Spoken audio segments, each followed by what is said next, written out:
THN news. नाज़रीन वॻण खां ख़बर शामिल कयूं था त वॻण में बलदियाती इलेक्शन जे हवाले सां यूसी चौधरी ते पीपीए जे नामेज़ उम्मीदवारनि दानिश खान तुनियो, आशिक अली जतोई, सरताज अमन तुनियो, बरकत वको, नसरत सूमरो, जिन जी चूंड मुहिम जे सिलसिले में सीनियर अॻवान सरदार अल्ताफ़ हुसैन तुनियो समेत ॻोठ थेड़ी हाशिम में आमद। ॻोठाणनि सेठ मोहम्मद अमीन खासकेली, फेरोज़ गुल तुनियो, माजिद वको, ज़ुल्फ़कार मीरबर, सुहेल तुनियो, मोहम्मद नवाज़ जतोई, अनवर अली सूमरो, सिराई जान मोहम्मद जतोई ऐं ॿियनि माण्हुनि पारां संदन मान में आजियाणो ॾिनो वियो, जॾहिं त संदन पारां भरपूर हिमायत जो ऐलान करे छॾियो।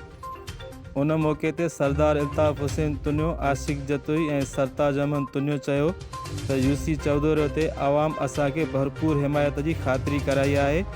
असां आवाम जी हिमायत ऐं ताक़त ज़रिए ई बलदियाती चूंड खटंदासीं। चूंडूं खटण बाद असां पंहिंजे यूसीअ जे आवाम जी बिना फ़र्क़ जे ख़िदमत कंदासीं।